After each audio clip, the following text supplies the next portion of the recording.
Hello दोस्तों, आपका स्वागत है हमारे यूट्यूब चैनल एच के स्टडी पावर पर। आज हम यहाँ आपको लेकर आए हैं क्लास 10 अध्याय 5 समांतर श्रेणी 5 दशमलव प्रश्नावली 5.1 का पहला क्वेश्चन है। यहाँ पर निम्नलिखित में प्रत्येक समांतर श्रेणी के लिए प्रथम पद ए तथा सार्वंतर डी लिखिए। तो यहाँ पर देखिए पहला सवाल है 3, -2, -7, -12, डॉट डॉट। यहाँ पर देखिए 4 सवाल है आपका। इसका में प्रथम पद और सार्वंतर ज्ञात करना है। तो यहाँ पर देखिए हम पहला सवाल यहाँ पर लगाते हैं। तो यहाँ पर देखिए आपका पहला सवाल है 3, -2, -7, -12। तो ये देखिए यहाँ पर पहला पद हो जाएगा 3, क्योंकि यहाँ पर सबसे पहले 3 लिखा है। और सार्वंतर हमको ज्ञात करने के लिए दूसरे पद में से अगर पहला पद घटा देंगे तो हमको सार्वंतर निकल जाएगा। तो यहाँ देखिए सार्वंतर का सूत्र होता है A2 माइनस A1। तो यहाँ पर देखिए हम सूत्र ना लिखकर डायरेक्ट घटा दिए हैं। तो यहाँ पर देखिए दूसरे पद में से पहला पद घटा दिए हैं, तो यहाँ पर देखिए दूसरा पद है, उसके बाद यहाँ पर माइनस हो गया, पहला पद हो गया, घटा दिए हैं। यहाँ पर देखिए -5 आ गया है। 11, 11, 11। यहाँ पर पहला पद 11 हो जाएगा, दूसरा पद पहले पद में से दूसरे पद घटाने पर। तो यहाँ पर देखिए घटा दिए हैं और उसके बाद निकल गया है। उसके बाद यहाँ पर देखिए आपका तीसरा सवाल है 5 सही 1/2, 9 सही 1/2, 13 सही 1/2, 17 सही 1/2। तो यहाँ पर फिर देखिए वैसे लिख दिए हैं कि इसको पहले मतलब 3 से गुणा करके सही क्रम में भिन्न के रूप में लिख लिए हैं। उसके बाद यहाँ पर आपका पहला सवाल पहला पद हो जाएगा 5 सही 1/2 या 11/2 हो जाएगा, दोनों हो जाएगा इसमें से। उसको यहाँ पर देखिए सार्वंतर हो जाएगा डी। दूसरे पद में से पहले पद घटा दिए हैं, तो यहाँ पर देखिए दोनों मतलब यहाँ पर 2 कॉमन है तो कॉमन हो गया, और इसका 19 और 11 बच जाएगा तो 8 बचेगा। 2 चौकाट होता है, 2 से काट दिए हैं। उसके बाद यहाँ पर देखिए 4 बच गया है। अगर हम देखिए आपका चौथा सवाल लगाए हैं कि 0,6 0,7। उसी प्रकार यहाँ पर देखिए पहला पद है 0,6। सार्वंतर दूसरे पद में से पहला पद घटा दिए हैं, 1.7 में से 0,6 घटा दिए, उसके बाद 1.1 आ गया है। यहाँ पर देखिए आपका प्रश्न नंबर दूसरा है। यहाँ पर देखिए आपका प्रश्न नंबर दूसरा है कि निम्नलिखित में से कौन सा समांतर श्रेणी है। यदि कोई समांतर श्रेणी है तो सार्वंतर और निकटतीय और पद लिखिए। मतलब इनमें हमको 2-3 सवाल ऐसे दिया है कि जो समांतर श्रेणी है, अगर समांतर श्रेणी वो नहीं है तो कोई बात नहीं, अगर है तो उनके सार्वंतर और प्रथम 3 पद लिखना है। तो अब चलते आपके सवाल की ओर चलते हैं।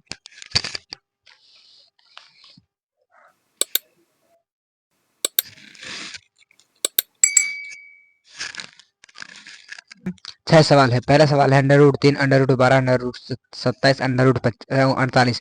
दूसरा है 0.3। मतलब ऐसे सवाल आपका 6 सवाल है। तो यहाँ पर देखिए आपका पहला सवाल है 3 अंडर रूट। यहाँ पर है आपका पहला सवाल √3, √12, √27, √48। इसको हम लिख सकते हैं √3, इसको लिख सकते हैं मतलब जो अब अंदर 2 बार है तो उसको हम बाहर 1 बार लिख सकते हैं।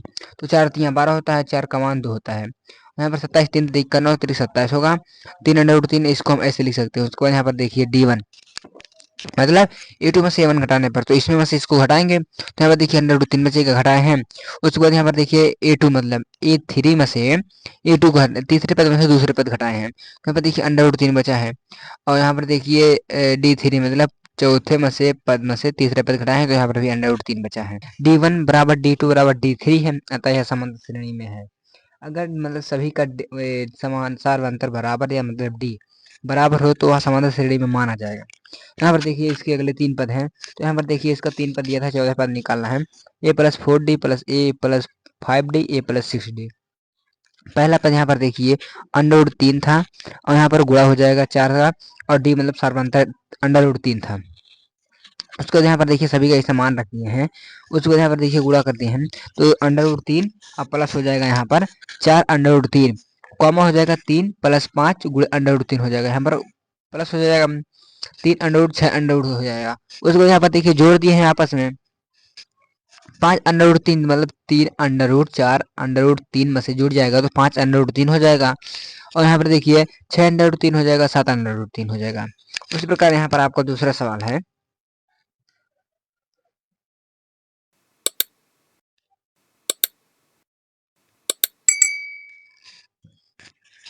0,3 0,33 0,333।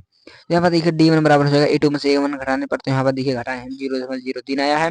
और ए मतलब समांतर 2 में से, तो यहाँ पर तीसरे पद में से दूसरे पद घटाए हैं, तो यहाँ पर देखिए समांतर सही नहीं आया है, इसलिए यह समांतर श्रेणी का नहीं होगा। उसी प्रकार देखिए यहाँ पर आपका तीसरा सवाल है 2, 4, 8 और 16। तो यहाँ देखिए पहला समांतर हो जाएगा दूसरे पद में से पहला पद घटा दिए हम, 4 में से 2 जाएगा 2 बचेगा, उसके बाद D2 मतलब बराबर हो जाएगा A3 माइनस A2। उसके बाद यहाँ पर 8 में से 4 घटा दिए तो 4 आया है। मतलब यहाँ पर देखिए ए मतलब D1 और D2 बराबर नहीं, समांतर बराबर नहीं है, इसलिए यह समांतर श्रेणी में नहीं माना जाएगा।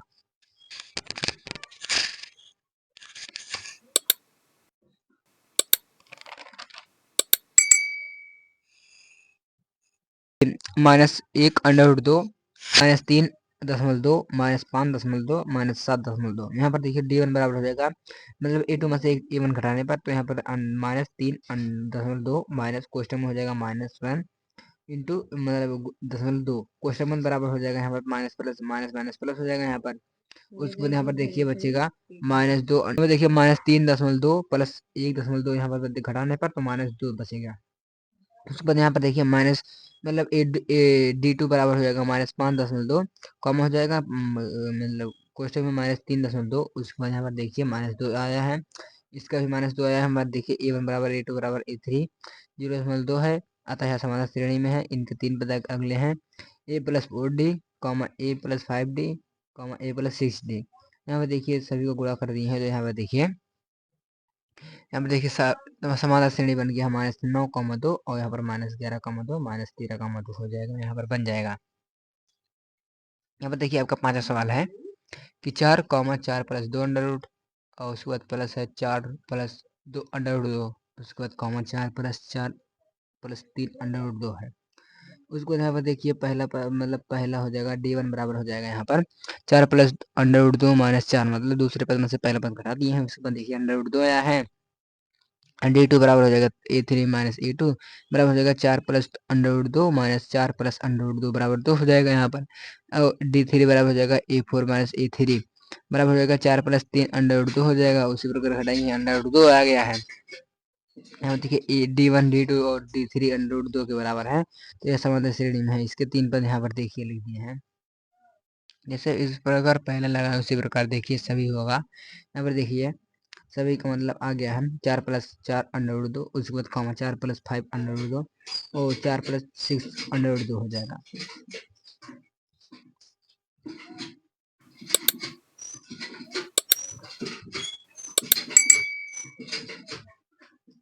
तो वाला है A का स्क्वायर प्लस 3 का स्क्वायर 5 का स्क्वायर 7 का स्क्वायर। अब A का स्क्वायर 1 होगा, 3 का स्क्वायर 9 होगा और 5 का स्क्वायर 25 होगा, 7 का स्क्वायर 49 होगा। यहाँ पर देखिए D1 बराबर हो जाएगा A2 माइनस A1 बराबर 8 आ जाएगा, और D2 मतलब D2 बराबर हो जाएगा A3 माइनस A2, 25 माइनस 9 बराबर 16 आ जाएगा। तो यहाँ पर देखिए D1 बराबर D2 के नहीं है, इसलिए समाधान श्रेणी में नहीं है।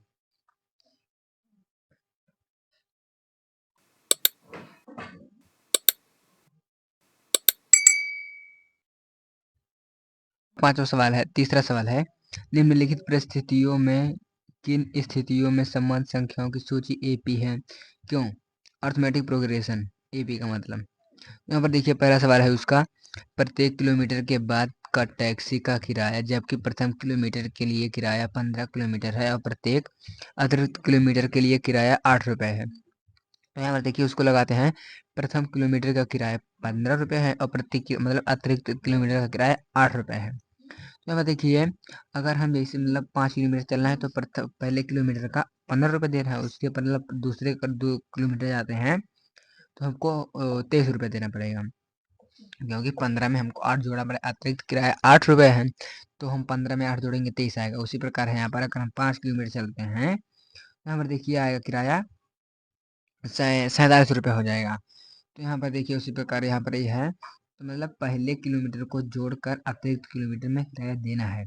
तो पहले किलोमीटर का 5 हो जाएगा 15 रुपये हो जाएगा, अतिरिक्त किराया 8 रुपये हो जाएगा। तो जब दोनों को जोड़ देंगे उसी प्रकार किराया दे देंगे। तो यहाँ पर 15 प्लस 8 बराबर 23 हो जाएगा। उसी प्रकार यहाँ पर देखिए सवाल लगा है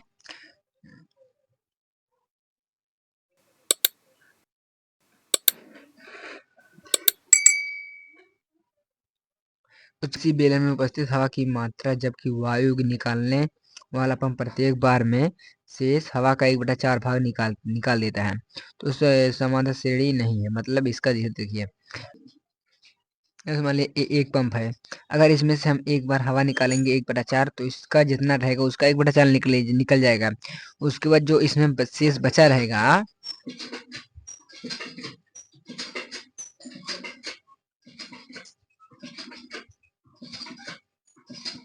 जैसे मान लीजिए इसका शेष हवा इतना निकलेगा, शेष हवा इसका इतना निकल गया है, इतना बचा है, और जब अगली बार पंप मारेंगे तो इसका शेष निकल जाएगा, मतलब इसका शेष इतना निकल गया है, तो ये बच जाएगा। तो मतलब जिस प्रकार पूरा एक बार निकला उतना नहीं निकलेगा, इसलिए यह एक एपी में नहीं माना जाएगा। आपका यहाँ पर देखिए अगला सवाल है तीसरा,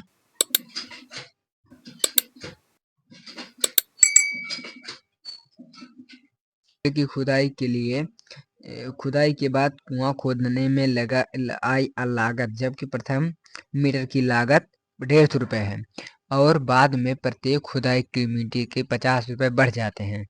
प्रथम मीटर का कुआं को खोदने का लागत 150 रुपए है और मतलब प्रत्येक मीटर की खुदाई 150 रुपए। उसी प्रकार जो इस प्रकार पहला का कॉन्सेप्ट था उसी प्रकार यहाँ पर देखिए तीसरा का कॉन्सेप्ट है, आप समझ गए होंगे। यहाँ पर जो आपका चौथा सवाल है, खाते में प्रत्येक वर्ष का मिश्र धन जबकि 10,000 की राशि 8% की दर से चक्रवृद्धि ब्याज पर जमा की जाती है। यहाँ पर देखिए मिश्र धन का सूत्र होता है कि मिश्र धन गुणे दर बटे नहीं 1+10 गुणे 1,000 होता है। यहाँ पर देखिए सभी का निकालने के बाद यहाँ पर देखिए पहले वर्ष का आया है 10,800 आया है। उसी प्रकार यहाँ पर दूसरे वर्ष का चलिए देखते हैं।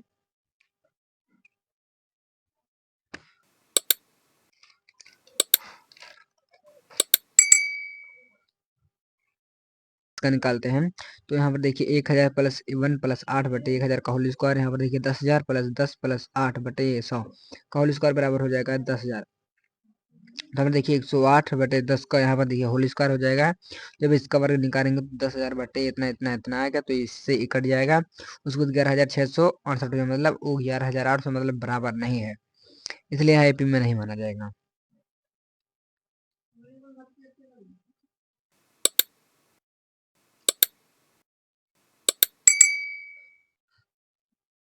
चौथा सवाल है, दी हुई एपी में प्रथम 4 पद लिखिए जबकि प्रथम पद ए और सारवंतर डी निम्नलिखित हैं। तो देखिए आपका इतना सवाल है जिसमें प्रथम पद और सारवंतर दिया है। तो यहाँ पर देखिए हम आपका पहला सवाल लगाते हैं। तो पहला सवाल है ए बराबर 10 और डी बराबर 0 है। यहाँ पर देखिए प्रथम 4 पद मतलब 4 पद लिखना है, तो यहाँ पर सूत्र होता है ए का ए होता है और दूसरे का a+d होता है, तीसरे का a+2d होता है, तीसरे का होता है a+3d। तो यहाँ पर देखिए प्रथम पद 10 और यहाँ पर भी देखिए कॉमा लगा है, यहाँ पर भी 0 हो जाएगा, यहाँ पर देखिए हो जाएगा 10, यहाँ पर सॉरी 10 है। उसके बाद 10 यहाँ पर देखिए 10 10 हो जाएगा, गुणा करने पर 10, 20, मतलब यहाँ जहाँ जहाँ कॉमा लगा वहाँ पर अंक अलग अलग है, वहाँ पर अंक अलग है। तो यहाँ पर देखिए 10 + 20 + 30 मतलब डॉट डॉट ऐसे बन जाएगा समान श्रेणी। यहाँ पर आपको दूसरा सवाल है, ए बराबर दिया है -2 और डी बराबर दिया है 0। यहाँ पर देखिए उसी प्रकार यहाँ पर भी सूत्र लगाए हैं। उसके बाद यहाँ पर देखिए -2 इतना हो जाएगा। उसके बाद यहाँ पर देखिए आपका एपी बनकर तैयार हो गया है, -2 -2 -2 -2 डॉट डॉट डॉट डॉट हो जाएगा।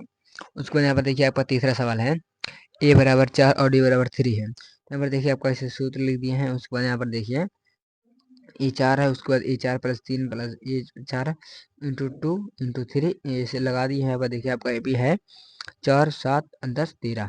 इस प्रकार आपका एपी बनता चला जाएगा। आपके अगले सवाल पर आते हैं।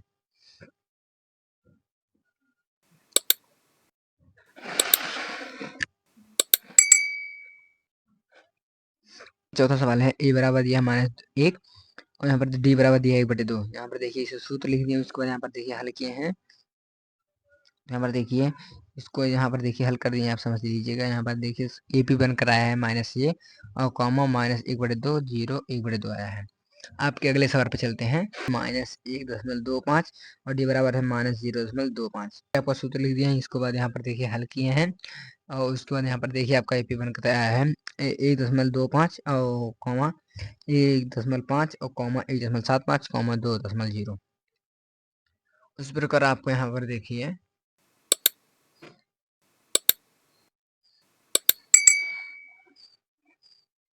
जो सवाल है, निम्नलिखित में से प्रत्येक एपी के लिए प्रथम पद और सारवंत लिखिए। यहाँ पर देखिए सवाल दिया है, उसका हम सारवंतर हमेशा मतलब पहला पद लिखना है। तो यहाँ पर देखिए आपका यहाँ पर पहला सवाल है 3,1, -3, -3। तो यहाँ पर पहला पद मतलब ए बराबर हो जाएगा 3 हो जाएगा यहाँ पर, और सारवंतर डी मतलब हो जाएगा A2 - A1 बराबर हो जाएगा, तो 1 - 3 बराबर हो जाएगा -2।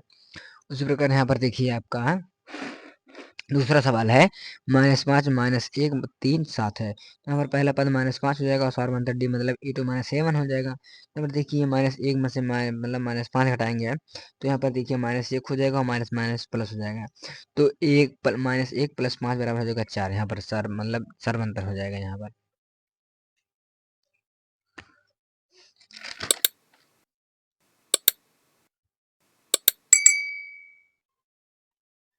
अब तीसरा सवाल है 1/3, -5/3, यहाँ पर कॉमा 9/3, -13/3 डॉट डॉट है। प्रथम पद हो जाएगा -1/3 और सार्वंतर हो जाएगा डी मतलब E2 - A1 मतलब 5/3 में से हो जाएगा -1/2, 3 हो जाएगा। उसके बाद यहाँ पर देखिए 3 कॉमन ले लिए हैं, 5 -1 में से घर जाएगा, तो यहाँ 4/3 बचेगा। इस प्रकार यहाँ पर देखिए आपका चौथा सवाल है कि 0.6, कॉमा 1.7, कॉमा 1.8, कॉमा 3.9। यहाँ पर पहला पद हो जाएगा 0.6 और सारवंतर E2 - A1 मतलब 1.7 में से 0.6 जाएगा, यहाँ पर देखिए 1.1 आएगा।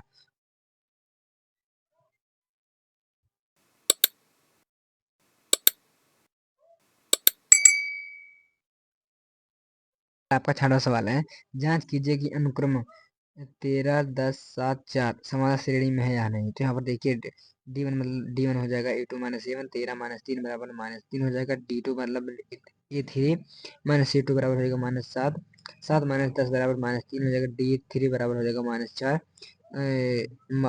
A4 - A3 बराबर हो जाएगा 4 - 7 बराबर -3। अब देखिए D1 और D2 और D3 -3 के बराबर है, तो यहाँ समाना श्रेणी में है।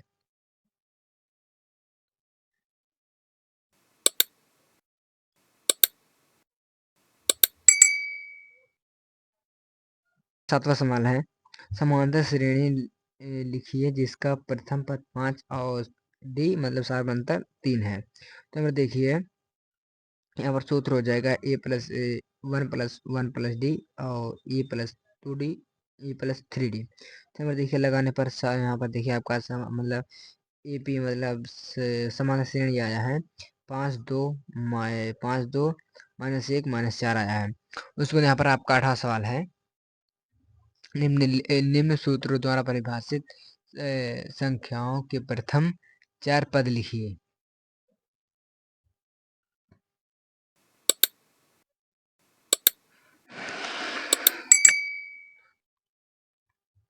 यहाँ पर देखिए 4 सवाल दिया है, 1 2 3 4 सवाल दिया, मतलब n बराबर हो जाएगा n² प्लस बटे n + 2 हो जाएगा। दूसरा है en बराबर हो जाएगा 2n, और उसके बाद यहाँ पर तीसरा n बराबर n + 1 हो जाएगा। चौथा है n बराबर हो जाएगा 2n - 5/2।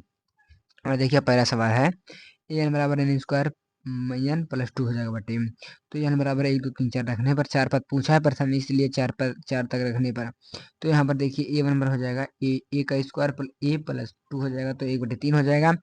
और उसी प्रकार यहाँ पर देखिए 2 का स्क्वायर 2 + 2 हो जाएगा, तो 4/4 हो जाएगा, इसलिए पर 1 आ जाएगा कटने के बाद, A3 हो जाएगा 3 का स्क्वायर 3 + 2 हो जाएगा, तो 9/5 हो जाएगा। A4 बराबर हो जाएगा 4 का स्क्वायर 4 + 2, इसमें 16/6 हो जाएगा, तो यहाँ पर 2 से काटते हैं 8/3 आ जाएगा। नौवां सवाल है आपका k का मान ज्ञात कीजिए ताकि k² + 4k + 8, 2 के स्क्वायर + 3 के + 6, 3 के स्क्वायर + 4 के + 3 किसी समानता श्रेणी के 3 क्रमगत पद हैं। यहाँ पर देखिए सूत्र होता है b - 1 और c - b। तो यहाँ पर देखिए ये मतलब जो पहले दिया उसको a और जो बीच में दिया उसको b और जो मतलब लास्ट में दिया उसको हम 3 पद मतलब c मानते हैं।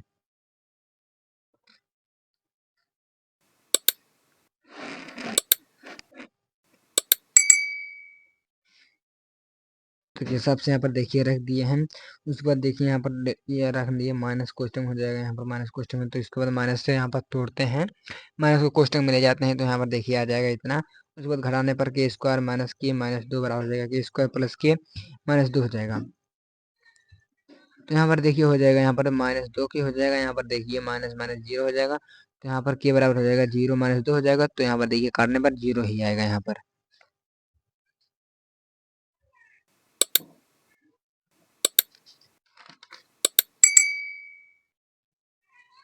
देखिए आपका 10वां सवाल है, समांतर श्रेणी के प्रथम 3 पद लिखे जिनमें a बराबर -5 और d बराबर -3 दिए हैं। तो यहाँ पर देखिए इसका 3 पद हो जाएगा, a plus D a plus 2d। उसके बाद यहाँ पर -5 हो जाएगा, -5 प्लस अंडर मतलब क्वेश्चन में 3 हो जाएगा, -5 प्लस 2 गुणे अंडर -3 हो जाएगा। यहाँ पर देखिए सबको हल करने पर -3, -8, -11 मतलब आगे बढ़ा चला जाएगा।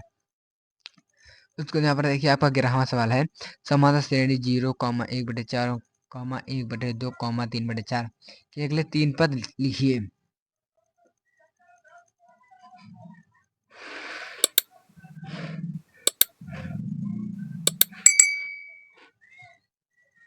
मतलब पहला पद 0 हो जाएगा, तो हमको डी भी ज्ञात करना है साथ साथ ना। तो यहाँ पर डी मतलब ज्ञात करने के लिए a2 में से a1 घटाना पड़ेगा, तो -4 में से 0 घटा देंगे तो 1/4 बचेगा। उसको यहाँ पर देखिए प्रथम 3 पद लिख दिए हैं, a + 4d, a + 5d, a + 6d। यहाँ पर देखिए हल करने पर 1, -4 मतलब 5/4 आया, -3/2 आया, इसी प्रकार आया है।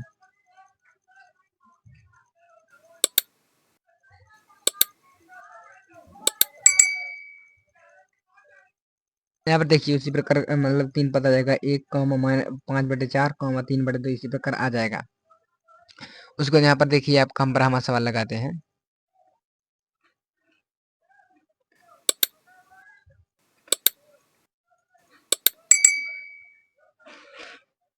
यहाँ पर देखिए आपका ब्रह्मा सवाल हो जाएगा, a, b और c के ऐसे मान ज्ञात कीजिए कि संख्याएं a, 7, b, 23, c एक समांतर श्रेणी में है। यहाँ देखिए सूत्र होता है a + b बराबर होता है 2x। यहाँ पर देखिए a बराबर a है, b बराबर b है, c बराबर c है, x बराबर 7, y बराबर 23 है। तो उसी प्रकार यहाँ पर देखिए a + b मतलब x यहाँ पर देखिए ना 7 है, तो 2 गुणे 7 हो जाएगा, मतलब a b बराबर हो जाएगा 14। समीकरण 1 मान लेते हैं। और फिर दूसरा सूत्र होता है 2 b बराबर होता है x + y। तो हमारा देखिए 2 b बराबर हो जाएगा, x का मान 7 दिया है, y का मान 23 दिया है। यहाँ पर देखिए 2 b बराबर 30 हो जाएगा, और b बराबर यहाँ पर देखिए 2 को इधर भेजते हैं, तो 30/2 मतलब 15।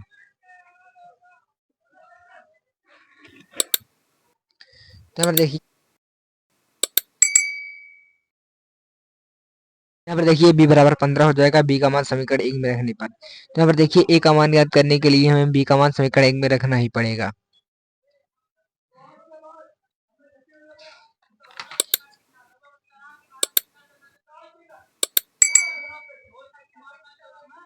यहाँ पर देखिए आपका समीकरण 1 है, a + b बराबर 14। तो यहाँ पर देखिए b का मान रखते हैं, a + 15 बराबर 14 हो जाएगा। तो यहाँ पर देखिए 15 को उधर भेजते हैं, तो यहाँ पर देखिए a बराबर हो जाए 14 - 15। तो यहाँ पर देखिए 15 बड़ा, इसलिए यहाँ पर देखिए -1 हो जाएगा। यहाँ पर देखिए आपका तीसरा सूत्र है 2y बराबर bc हो जाएगा। तो 2 गुणे y का मान 23 था, बराबर b का मान 15 था, बराबर c। तो यहाँ पर देखिए इसका गुणा हो जाएगा, तो यहाँ पर 46 बराबर 15 + c हो जाएगा। उसके बाद इसको इधर लेकर आते हैं, तो 46 को इधर भेज दिया, 15 को इधर लेकर आए, 15 + c को। इसके बाद ये 15 + c बराबर होगा 46 हो जाएगा। यहाँ पर देखिए c बराबर हो जाएगा 46 - 15, मतलब 15 को इधर भेज दें, यहाँ पर प्लस है, यहाँ पर आकर माइनस हो जाएगा। यहाँ पर देखिए c बराबर 31 हो जाएगा। वीडियो अच्छा लगा हो तो चैनल को सब्सक्राइब तथा दोस्तों के पास शेयर करना मत भूलिएगा। फिर मिलते हैं अगली वीडियो में। Thank you.